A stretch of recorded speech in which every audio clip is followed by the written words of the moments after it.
నమస్కారం NSR news కి స్వాగతం. ముందుగా ముఖ్యాంశాలు. శంషాబాద్ లో భూ వివాదం, మంత్రి పొంగులేటి శ్రీనివాసరెడ్డిపై కేటీఆర్ ఆరోపణలు.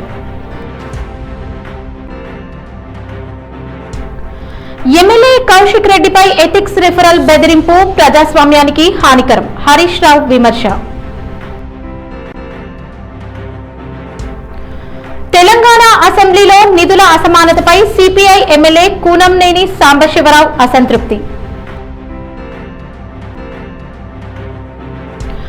దోచిన 900 కోట్ల ప్రభుత్వ ఆదాయాన్ని కేరళ కాంగ్రెస్ కి పంపారు.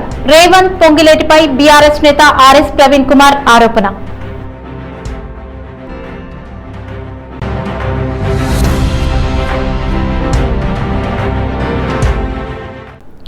రాష్ట్ర రాజకీయాల్లో భూ వివాదంపై మరోసారి వివాదాస్పద ఆరోపణలు వెలువడ్డాయి. మాజీ మంత్రి కల్వకుంట్ల తారక రామారావు మంత్రి పొంగులేటి శ్రీనివాసరెడ్డిపై తీవ్ర ఆరోపణలు చేశారు. శంషాబాద్ ప్రాంతంలో సుమారు 250 ఎకరాల భూములపై వివాదం నెలకొన్నట్లు సమాచారం. ఈ భూములను రెవెన్యూ అధికారులు నిషేధిత జాబితాలో చేర్చిన నేపథ్యంలో ఆ భూములపై మంత్రి పొంగులేటి శ్రీనివాసరెడ్డి ఆసక్తి చూపుతున్నారని ఆరోపించారు. భూముల యజమానికి ఫోన్ చేసి ఎకరాకు 2 కోట్లు ఇచ్చినా సరే విక్రయించాలంటూ లేదా కనీసం 100 ఎకరాలైనా తన పేరుపై రిజిస్టర్ చేయాలని ఒత్తిడి తెస్తున్నారని కేటీఆర్ పేర్కొన్నారు. అలా చేయకపోతే బెదిరింపులకు పాల్పడుతున్నారని కూడా ఆరోపించారు. ఈ వ్యవహారంలో బాధితులు తీవ్ర ఆవేదన వ్యక్తం చేస్తున్నారని, భూముల కోసం ప్రాణహాని బెదిరింపులు కూడా ఎదుర్కొంటున్నారని చెబుతున్నారని ఆయన తెలిపారు. ఇలాంటి పరిస్థితుల్లో బాధితులకు న్యాయం చేయడానికి తమ లీగల్ టీం పూర్తిగా అండగా ఉంటుందని కేటీఆర్ హామీ ఇచ్చారు. ఈ అంశం రాజకీయంగా మరింత చర్చనీయాంశంగా మారే అవకాశం ఉంది. శంషాబాద్ మండలంలో ఒక ఉదాహరణ చెప్తాను నేను మీకు.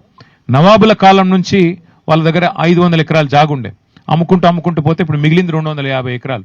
వాళ్ళు వచ్చారు మొన్న నా దగ్గరికి, వచ్చి చూపెట్టారు, సార్ ఇది మా దగ్గర, మాకు స్వాతంత్రం వచ్చినట్టు నుంచి నిజాం కాలం నుంచి మా దగ్గర ఉంది, మొన్న నిషేధితుల జాబితాలో పెట్టినారు, మాకు రెవెన్యూ మంత్రి గారి ఆఫీస్ నుంచి ఫోన్ వచ్చింది, ఏందయ్యా అంటే రెవెన్యూ మంత్రి గారు బెదిరిస్తున్నారు సార్, ఎకరానికి 2 కోట్ల రూపాయలు డబ్బులన్నా ఇవ్వాలంట, 250 ఎకరాలకి అంటే 500 కోట్లు ఇవ్వాలంట, లేదంటే జాగానన్నా రాసియాలన్నట సార్, ఒక 100 ఎకరాలు జాగా రాసియాలన్నట, ఇది ఏం అన్యాయం సార్, ఏం అరాచకం సార్ అని చెప్పి వారు చెప్పారు. మరి నేను చెప్తాను, ప్రెస్లో మాట్లాడతానంటే దయచేసి మా పేరు బయట పెట్టకండి సార్, పేరు బయట పెడితే చంపేస్తారు, వీళ్ళు చాలా దుర్మార్గులు సార్, చంపేస్తారు, మేము కాపాడుకుంటాం సార్, కోర్టుకు పోతాం, కాపాడుకుంటాం, కానీ మీ గవర్నమెంట్ వచ్చినాకన్నా మాకు హెల్ప్ చేయండి అని చెప్పిపోయారు. అందుకే వేరే బాధితులకు కూడా మేము పిలుపునిస్తున్నాం.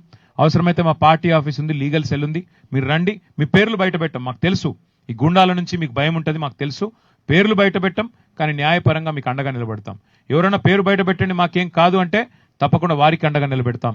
అట్లాగే 1 కోటి ఎకరాలు నిషేధిత జాబితాలో పెట్టి వీళ్ళు చేస్తున్న అరాచకాల్ని మాత్రం వదిలిపెట్టం. తప్పకుండా మా పార్టీ శాసనసభాపక్షం మొత్తం ఎంబడ ఉంటుంది. దాంతోపాటు వీళ్ళు అక్రమ మైనింగ్ ఏదైతే చేశారో ఆ అక్రమ మైనింగ్లో చట్టం ప్రకారం 1 year కఠిన కారాగార శిక్ష వేయాలి. ఈ మంత్రి గారు వెంటనే రాజీనామా చేయాల్సిందే. ఖచ్చితంగా ఈ ప్రభుత్వం సిబిసిఐడి అని చెప్పి మంత్రిని కాపాడే ప్రయత్నం చేస్తున్నది.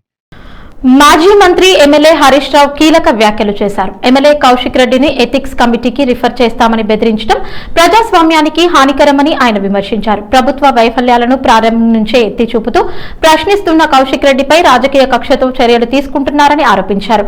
గట్టిగా మాట్లాడుతున్నందుకే లక్ష్యంగా చేసుకుని పోలీసులు ఇంటిపై దాడులు చేయడం, సిబిసిఐడి విచారణలు ప్రారంభించడం, అనేక కేసులు నమోదు చేయడం జరిగిందన్నారు. అయితే ఆ కేసుల్లో ఆధారాలు లేవని కోర్టులు పలుమార్లు స్పష్టం చేసి బెయిల్ మంజూరు చేశాయని హరీష్ రావు తెలిపారు. దీంతో ఇది స్పష్టంగా రాజకీయ వేధింపులేనని పేర్కొన్నారు. కౌశిక్ రెడ్డిపై జరుగుతున్నది వ్యక్తిగత దాడి మాత్రమే కాదని, ప్రశ్నించే స్వరాలపై దాడిగా చూడాల్సిన అవసరం ఉందన్నారు. ఇది ప్రజాస్వామ్య వ్యవస్థపై దాడిగా ఆయన అభివర్ణించారు. ఇంకొక వైపు మా తమ్ముడు కౌశిక్ రెడ్డి గారి మీద ఎథిక్స్ కమిటీకి రెఫర్ చేస్తామని అంటే ఇది ప్రశ్నించే గొంతుల మీద దాడి. మొదటి నుంచి కూడా కౌశిక్ రెడ్డి గారు నిక్కచ్చిగా ఈ ప్రభుత్వ వైఫల్యాలను ప్రశ్నిస్తున్నాడు. ఈ ప్రభుత్వంలో జరుగుతున్న అవినీతిని కౌశిక్ రెడ్డి గారు ప్రశ్నిస్తున్నారు. కౌశిక్ రెడ్డి గారు గట్టిగా మాట్లాడుతున్నాడు గనక ఆయన మీద రేవంత్ రెడ్డి గారు పగబట్టినట్టు చేస్తున్నాడు. పోలీసులను పెట్టి కౌశిక్ రెడ్డి గారి ఇంటి మీద దాడి చేయించారు.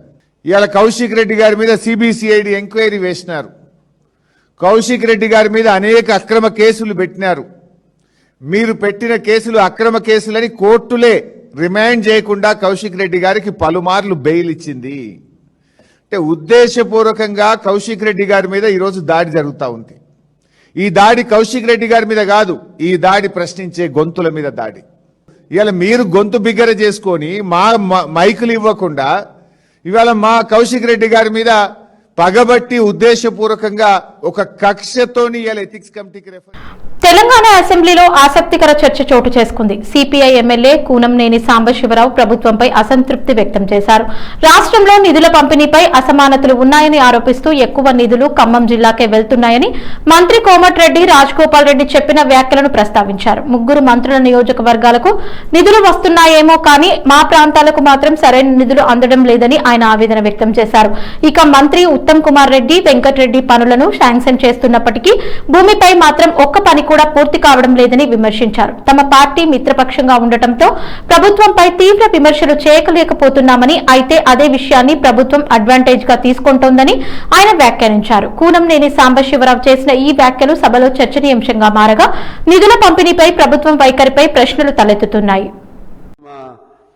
తమ్ముడు రాజగోపాల్ రెడ్డి గారు చెప్పాడు, మొత్తం ఖమ్మంకే వెళ్ళిపోతున్నాయి ముగ్గురు మంత్రులని. మరి ఆ ముగ్గురు మంత్రులకు వెళ్తున్నాయో నాకు తెలియదు, కానీ మాకైతే రావట్లేదు. వాళ్ళు చెప్పాలి. ఎందువల్లంటే మా ఉత్తమ్ కుమార్ రెడ్డి గారేమో నేను పెట్టినంటే శాంక్షన్ అని రాస్తాడు, అక్కడికి వెళితే ఒక్క పని అవ్వదు. 2.5 ఏళ్ళ నుంచి తిరుగుతున్నానండి, ఒక్క పని కాలేదు. అట్లనే కోమటిరెడ్డి వెంకటరెడ్డి గారు కూడా, ఆయన కూడా వెంటనే శాంక్షన్, ఒక్క పని కాలేదు. ఇంకా జనం ఏమనుకుంటారంటే స్నేహ పార్టీ కదా, మిత్ర పార్టీ కదా, వీళ్ళకి ఏమైనా అదనంగా వస్తున్నాయో అనుకుంటారు. ఏమీ రావట్లేదండి. నేను ఇంకా చెప్పకూడదు, కానీ నేను ఏదో అంటారు చూసారా, తిట్టాలంటే తిట్టలేను, విమర్శ పెట్టలేను. ఏం చేయాలో వీళ్ళు ఫ్రీగా ఉన్నారు. వీళ్ళు మాట్లాడాలంటే ఇష్టం వచ్చినట్టు మాట్లాడగలుగుతున్నారు. అదే మీరు మాట్లాడాలంటే మాట్లాడగలుగుతున్నారు. నేను మాట్లాడాలంటే ఏం చేయాలి? స్నేహితులు కాబట్టి గట్టిగా మాట్లాడలేను. మీరు దాన్ని just you're taking advantage of my leniency, my sensitivity. So అది ఎక్కడో చోట మాకేం అదనంగా వద్దు సార్. గత కొన్ని వారాలలో ప్రభుత్వ నిధుల దోపిడీపై తీవ్ర ఆరోపణలు వెలుగులోకి వచ్చాయి. BRS party general secretary RS Praveen Kumar ప్రకారం గత వారం రోజుల్లో 900 కోట్ల ప్రభుత్వ ఆదాయాన్ని దోచడంలో రేవంత్ రెడ్డి, పొంగులేటి శ్రీనివాసరెడ్డి కీలక పాత్ర పోషించారని ప్రవీణ్ కుమార్ తెలిపారు. ఇక్కడ దోచుకున్న 1000 కోట్లను శ్రీనివాసరెడ్డితో రేవంత్ రెడ్డి కేరళలోని కాంగ్రెస్ పార్టీకి పంపించారు. విద్యార్థులను ఆగం చేసి ఈ నిధులను దోచడమే ఈ చర్య ప్రధాన లక్ష్యమని పేర్కొన్నారు. ఈ ఆరోపణలు రాష్ట్ర రాజకీయ వాతావరణంలో కొత్త చర్చలకు దారితీస్తున్నాయి.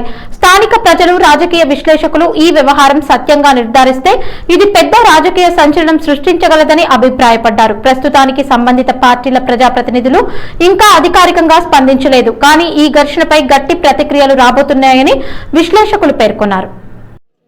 బీఆర్ఎస్ ఎమ్మెల్యేలను సస్పెండ్ చేసిండ్రు. నేను అడుగుతున్నా, ఆ 900 కోట్ల రూపాయలతోని మా నిరుద్యోగుల బిడ్డలకు కోచింగ్ సెంటర్లు పెట్టవచ్చు కదా, వాళ్ళకు నిరుద్యోగ భృతి ఇవ్వచ్చు కదా. ఒక్కొక్క నిరుద్యోగికి 1,00,000 రూపాయలు బాకీ పడ్డారు రేవంత్ రెడ్డి. ఆ పొంగులేటికి ఇచ్చిన డబ్బులన్నీ కూడా తీసుకొచ్చి మా నిరుద్యోగుల బిడ్డలకు ఇస్తే వాళ్ళు కూడా నీ పేరు తలుసుకుంటారు కదా. కానీ నువ్వేం చేసావు? 1000 కోట్ల రూపాయలు వీళ్ళిద్దరికి ఇచ్చి వాళ్ళను కేరళ పంపించినావు. నేను ఇలా పొంగులేటి శ్రీనివాసరెడ్డి ట్వీట్ చూసిన. ఆయన ఎక్కడున్నాయా? బీఆర్ఎస్ ఎమ్మెల్యేలను సస్పెండ్ చేసి అసెంబ్లీ బయట పడేసిండ్రు. కానీ ఈ దోపిడీకి కారకుడైన పొంగులేటి శ్రీనివాసరెడ్డి ఎక్కడ వేయండి తెలుసా మీకు? కేరళ వేయండు. కేరళకు విమానంలో వెళ్లి పటాన్మిట్ట జిల్లాలో కాంగ్రెస్ పార్టీకి ప్రచారం చేస్తున్నాడు. మరి కేరళలో ఏం భాష మాట్లాడతారండి? ఏ భాష మాట్లాడతారు? మలయాళం మాట్లాడతారు. పొంగులేటి శ్రీనివాసరెడ్డికి మలయాళం వస్తుందా? మరి మలయాళం రాని పొంగులేటి శ్రీనివాసరెడ్డి మలయాళంలో ఏం ప్రచారం చేస్తాడు? ప్రచారం చేయడానికి పోయిందనుకుంటున్నారా మీరేమన్నా? ఇక్కడ దోపిడీ చేసిన 1000 కోట్ల రూపాయలు తీసుకుపోయి కేరళలో కాంగ్రెస్ పార్టీ ముందర పెట్టింది. తెలంగాణ రాజకీయాల్లో నిధుల పంపిణీపై మరోసారి చర్చ మొదలైంది. కాంగ్రెస్ ఎమ్మెల్యే కోమటిరెడ్డి రాజగోపాల్ రెడ్డి ప్రభుత్వ తీరుపై అసంతృప్తి వ్యక్తం చేశారు. రాష్ట్రంలో నిధుల కేటాయింపులు సమానంగా జరగడం లేదనే అభిప్రాయం బయట వినిపిస్తోందని ఆయన అన్నారు. ముఖ్యంగా 3 మంత్రులు ఉన్న ఖమ్మం జిల్లాకే అధికంగా నిధులు వెళ్తున్నాయన్న టాక్ ఉందని వ్యాఖ్యానించారు. ముఖ్యమంత్రి రేవంత్ రెడ్డి తన కొడంగల్ నియోజకవర్గానికి పదే నిధులు తీసుకువస్తానని చెబుతున్న సందర్భంలో తాను కూడా తన నియోజకవర్గ ప్రజలకు న్యాయం చేయాల్సిన బాధ్యత ఉందని తెలిపారు. నన్ను ఎన్నుకున్న మునుగోడు ప్రజలకు నేను ఏమి చెప్పాలి అంటూ ఆయన ప్రశ్నించారు. తమ ప్రాంత అభివృద్ధికి తగిన నిధులు అందకపోవడం పట్ల ఆవేదన వ్యక్తం చేశారు. ఈ వ్యాఖ్యలు రాష్ట్రంలో నిధుల పంపిణీ విధానంపై మరోసారి చర్చకు దారితీస్తున్నాయి. నేను మీ ద్వారా ముఖ్యంగా బట్టి విక్రమార్క గారి అధ్యక్ష, ఆయన ఖమ్మం జిల్లా 3 మంత్రులు దర్శక 3 అధ్యక్ష, ఏమొచ్చినా అక్కడికే పోతున్నాయి అంటారు బయట టాకు. అధ్యక్ష అనే ఏదొచ్చినా అంటే మేము అధ్యక్ష ఒక మాట అధ్యక్ష, ఈ తెలంగాణ ఉద్యమం నడిచింది 60 ఏళ్ల పోరాటం ఈ తెలంగాణ ప్రజల ఆత్మగౌరవం కోసం. తెలంగాణ ప్రజలు కోరుకుంది ఆకలినైనా తట్టుకుంటారు, ఆకలినైనా చంపుకుంటారు, ఆకలికైనా ఓర్చుకుంటారు, కానీ ఆత్మ గౌరవం కోసం బతుకుతారు అని చెప్పి ఈ తెలంగాణ ఉద్యమం నడిచింది అధ్యక్ష. మేము శాసనసభ్యులం ఎంతో మంది తెలంగాణ ఉద్యమం ఉన్నప్పుడు మా సొంత పార్టీని ఎదిరించి కూడా పార్లమెంట్లో తెలంగాణ గొంతు వినిపించి తెలంగాణ తీసుకొచ్చినాం అధ్యక్ష. మాకుండదా అధ్యక్ష? మమ్మల్ని ఎన్నుకున్న ప్రజలు, మాకు ఓటేసి గెలిపించిన ప్రజలు ఎంపీగా ఎమ్మెల్యేగా గెలిపించినప్పుడు వాళ్ళు అడుగుతుంటే వాళ్ళకు న్యాయం చేయాల్సిన బాధ్యత శాసనసభ్యునిగా నా మీద ఉండదా అధ్యక్ష? ముఖ్యమంత్రి గారు పదే చెప్తున్నారు, నన్ను కొడంగల్ ప్రజలు గెలిపిస్తే నేను ముఖ్యమంత్రి అయినా కొడంగల్ చేసుకుంటా అన్నప్పుడు ఒక శాసనసభ్యునిగా రాజగోపాల్ రెడ్డికి కూడా ఆ ప్రాంత ప్రజలకు న్యాయం చేయాల్సిన బాధ్యత నాకుంది కదా అధ్యక్ష. ఏమనాలి అధ్యక్ష? మేము మునుగోడు నియోజకవర్గ ప్రజలు నన్ను ఎన్నుకున్న ప్రజలకు ఏం చెప్పాలి అధ్యక్ష? ఒకవేళ నేను ఆ ప్రాంత ప్రజలకు న్యాయం చేయలేనప్పుడు ఈ పదవిలో ఉండడం కూడా ఉండడానికి అనర్హం అధ్యక్ష. నేను నర్సంపేట నియోజకవర్గం నల్లబెల్లి మండలం రుద్రగూడెం వద్ద రైతులు రంగరాయ చెరువు కాలువల పనులు పూర్తి చేయకపోవడంతో ఆందోళన వ్యక్తం చేశారు. మాజీ ఎమ్మెల్యే బీఆర్ఎస్ రాష్ట్ర సీనియర్ నేత పెద్ది సుదర్శన్ రెడ్డి ఈ నిరసనకు మద్దతు తెలిపారు.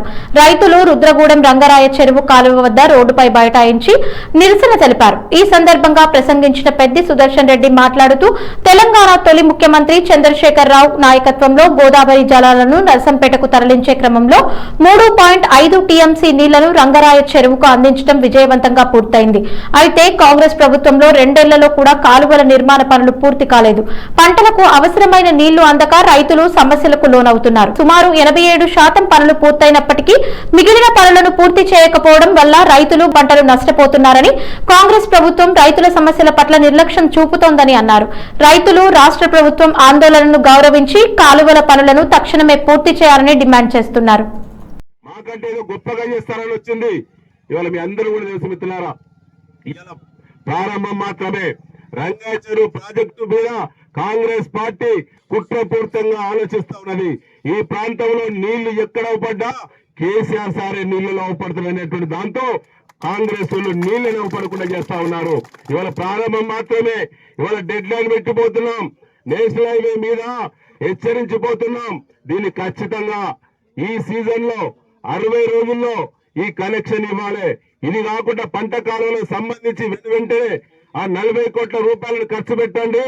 మొత్తం సంపూర్ణంగా ప్రాజెక్టు సంబంధించిన నీళ్లను ప్రతి ఎకరాకి ఇవ్వాలని, 42 చెరువులను వెంటనే నింపేటువంటి మరి అన్ని రకాల ఓటీలతో పాటు పిల్ల కాలువలు, పంట కాలువలు, ఫీల్డ్ ఛానల్స్ ఏవైతున్నాయో అవన్నీ కూడా సంపూర్ణంగా ఈ సీజన్ లోనే పూర్తి చేయాలని చెప్పి ఈ సందర్భంగా రైతుల పక్షాన బీఆర్ఎస్ కాంగ్రెస్ ప్రభుత్వాన్ని హెచ్చరిస్తున్నది.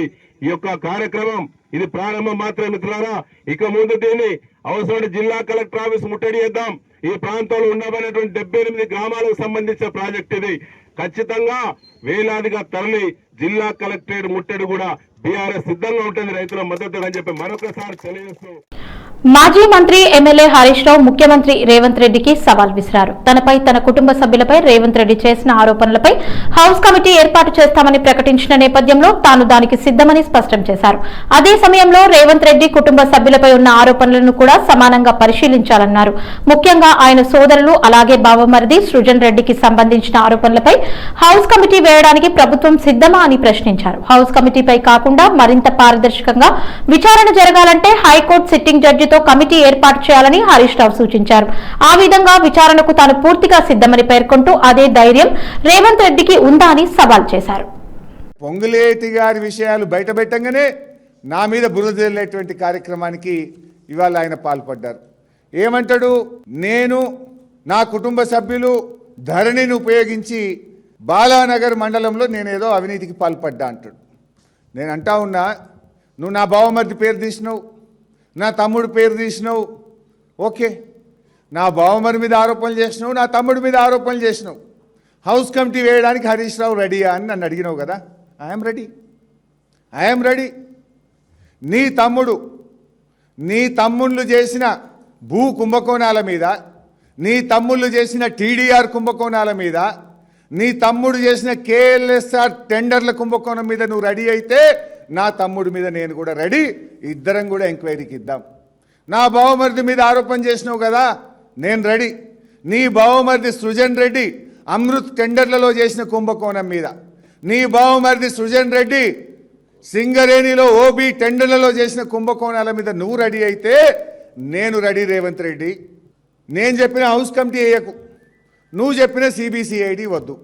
ఇద్దరం కలిసి హైకోర్టు సిట్టింగ్ జడ్జి చేత విచారణ జరిపిద్దాం. Are you ready mister Revanth Reddy? Let's give it to high court sitting judge. నిజానిజాలు బయటకు రాని. I'm ready. Are you ready? తోక ముడిచి బారిపోకు, చిల్లర మాటలు మాట్లాడకు, నీ చెంచాగాలతో నన్ను తిట్టించే ప్రయత్నం చేయకు. దమ్ము ఉంటే, నిజాయితీ ఉంటే come on, will give it to sitting judge. Are you ready? Hyderabad లోని రవీంద్ర భారతిలో నిర్వహిస్తున్న ప్రజాప్రతినిధుల కల్చరల్ ఈవెంట్స్ కార్యక్రమంలో ప్రత్యేక ఆకర్షణగా నిలిచారు డోర్నకల్ ఎమ్మెల్యే ప్రభుత్వ విప్ జాటోత్ రామచంద్రు నాయక్. సీనియర్ నటుడు మాజీ ముఖ్యమంత్రి నందమూరి తారక రామారావు వేషధారణలో ఆయన ప్రదర్శన ఇవ్వడం సభలో ఆసక్తిని రేకెత్తించింది. ఎన్టీఆర్ శైలి, హావభావాలను అనుకరిస్తూ జాటోత్ రామచంద్రు నాయక్ చేసిన ప్రదర్శనకు సభలోని సభ్యులు చప్పట్లు కొట్టి అభినందించారు. ఆయన వేషధారణ, సంభాషణ శైలి ప్రేక్షకులను ఆకట్టుకుంది. ఈ సందర్భంగా ఎన్టీఆర్ కి తనకు ఉన్న అభిమానాన్ని వ్యక్తం చేసిన ఆయన తెలుగు సంస్కృతి గౌరవాన్ని ప్రపంచానికి చాటిన మహానేతగా ఎన్టీఆర్ ని కొనియాడారు. జాటోత్ రామచంద్రు నాయక్ ప్రదర్శన సభలో కాసేపు వినోదాత్మక వాతావరణాన్ని సృష్టించగా సభ్యులు ఆ క్షణాలను ఆస్వాదించారు. అనంతరం తెలుగు సినీ దిగ్గజం శోభన్ బాబు వేషధారణలో ఆయన చేసిన నృత్య ప్రదర్శన ప్రేక్షకులను అలరించింది. శోభన్ బాబు స్టైల్ ని ప్రతిబింబిస్తూ జాటోత్ రామచంద్రు నాయక్ చేసిన స్టెప్పులు, హావభావాలు సభలోని ప్రేక్షకుల నుంచి ప్రశంసలు అందుకున్నాయి. ఈ కల్చరల్ ఈవెంట్స్ లో ప్రజాప్రతినిధులు వివిధ కళారూపాలతో పాల్గొంటుండగా జాటోత్ రామచంద్రు నాయక్ ప్రదర్శన ప్రత్యేకంగా నిలిచింది. కార్యక్రమంలో పాల్గొన్న ఇతర ప్రజాప్రతినిధులు, అతిథులు ఆయన ప్రదర్శనను ఆస్వాదిస్తూ చప్పట్లతో అభినందించారు. ఈ కార్యక్రమం రాజకీయ నాయకుల్లోని కళాత్మక ప్రతిభను వెలికితీసే వేదికగా నిలుస్తోందని నిర్వాహకులు తెలిపారు.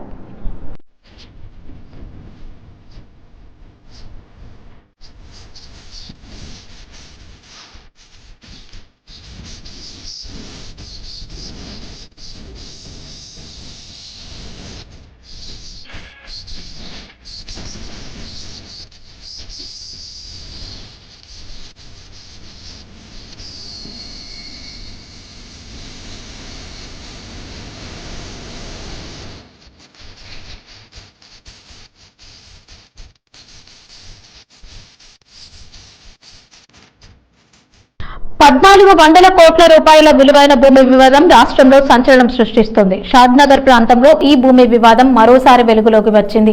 ప్రస్తుతం మంత్రి పదవిలో ఉన్న పొంగులేటిపై ఆరోపణలు వినిపిస్తున్నాయి. 1967 నుంచి తమ కుటుంబానికి చెందిన భూమిని కాపాడుకునే ప్రయత్నంలో ఉన్న యజమానులపై మంత్రి ఒత్తిడి, బెదిరింపులకు పాల్పడ్డారన్న ఆరోపణలు వస్తున్నాయి. ఈ అంశంపై స్పందించిన బీఆర్ఎస్ నేత కేటీఆర్ హైదరాబాద్ వట్టినాగులపల్లిలో మీడియాతో మాట్లాడుతూ 1967 నుంచి ఈ భూమి ఒక కుటుంబం ఆధీనంలో ఉంది. కాగా భూమి యజమానులు మంత్రి పొంగులేటి స్వయంగా ఇంటికి వెళ్లి బెదిరించడం చాలా అమానుషమని తెలిపారు. ఈ ఘటన రాష్ట్ర రాజకీయాల్లో తీవ్ర చర్చకు దారితీస్తోంది. భూ హక్కులు, రాజకీయ నాయకుల ప్రవర్తనపై పెద్ద ఎత్తున విమర్శలు వినిపిస్తున్నాయి. స్థానికులు, పార్టీ కార్యకర్తలు ఈ ఘటనపై ఆందోళన వ్యక్తం చేస్తున్నారు. భూమి యాజమాన్య హక్కుల పరిరక్షణపై స్పష్టత ఇవ్వాలని కోరుతున్నారు. 1967 అంటే దాదాపు 60 ఏళ్ల నుంచి ఈ ల్యాండ్ లో వారే ఉన్నారు వట్టినాగులపల్లి గ్రామంలో. సరే, ఔటర్ రింగ్ రోడ్ వచ్చిన తర్వాత, ఇక్కడ తోటలు పెరిగిన తర్వాత, అన్ని పెరిగిన తర్వాత ఇవాళ ఈ భూమి విలువ 1 ఎకరం కనీసం 50 కోట్లు ఉంటుంది. అంటే దగ్గర ఇప్పుడు మనం మాట్లాడుతున్న భూమి యొక్క విలువ దాదాపు 1300-1400 కోట్ల రూపాయల విలువ చేసే భూమి ఇది. దీని మీద పొంగులేటి శ్రీనివాసరెడ్డి గారి కన్ను పడింది. పడ్డ తర్వాత ఆయన వారి ఇంటికి 2 సార్లు వచ్చారు. వారి కుమారుడు వచ్చారు. వచ్చి మాకు ఈ ల్యాండ్ కు మొదలు తవ్వ కావాలి, ఇళ్ళకి వెళ్ళి మాకు తవ్వ లేదు, పోవడానికి వెనకాల మేము భూమి తీసుకున్నాం, దానికి తవ్వ అడిగారు.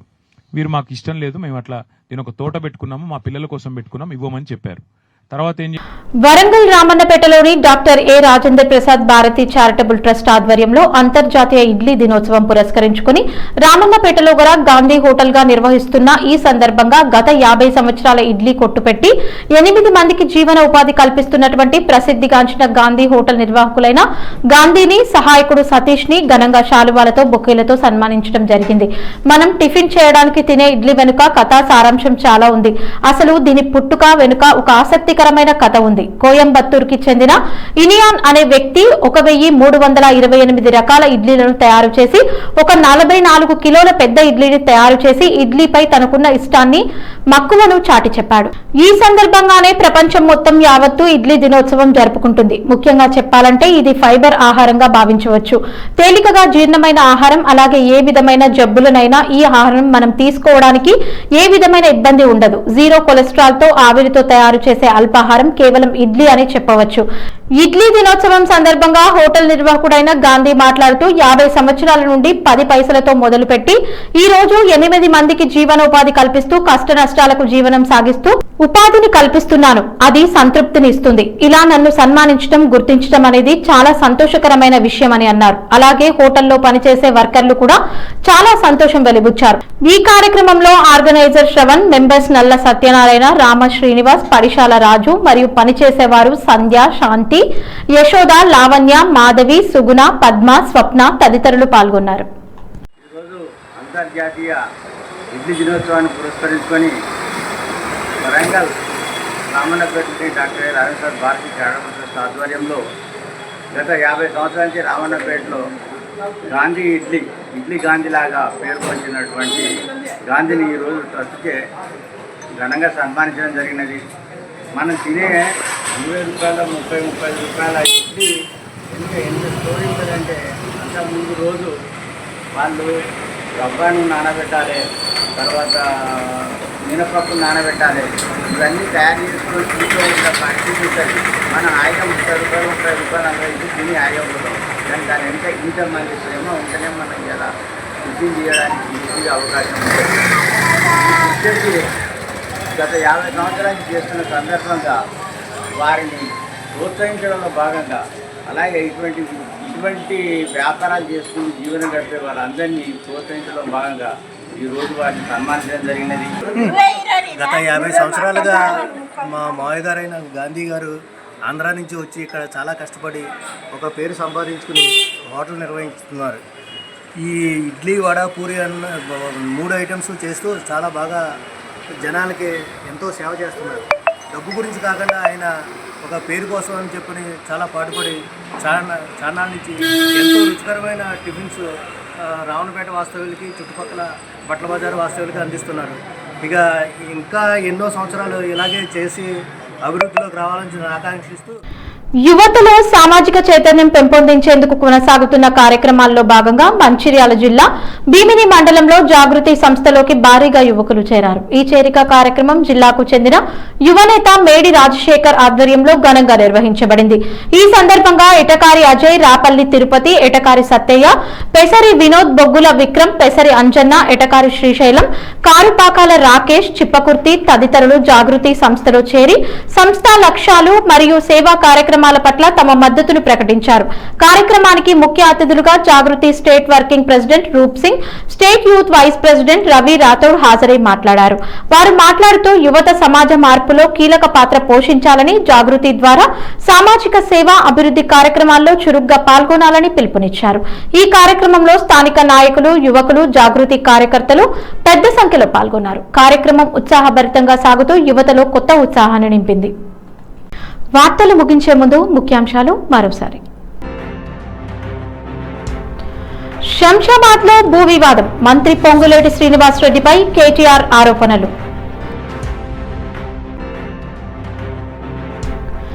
ఎమ్మెల్యే కౌశిక్ రెడ్డిపై ఎథిక్స్ రిఫరల్ బెదిరింపు ప్రజాస్వామ్యానికి హానికరం, హరీష్ రావు విమర్శ.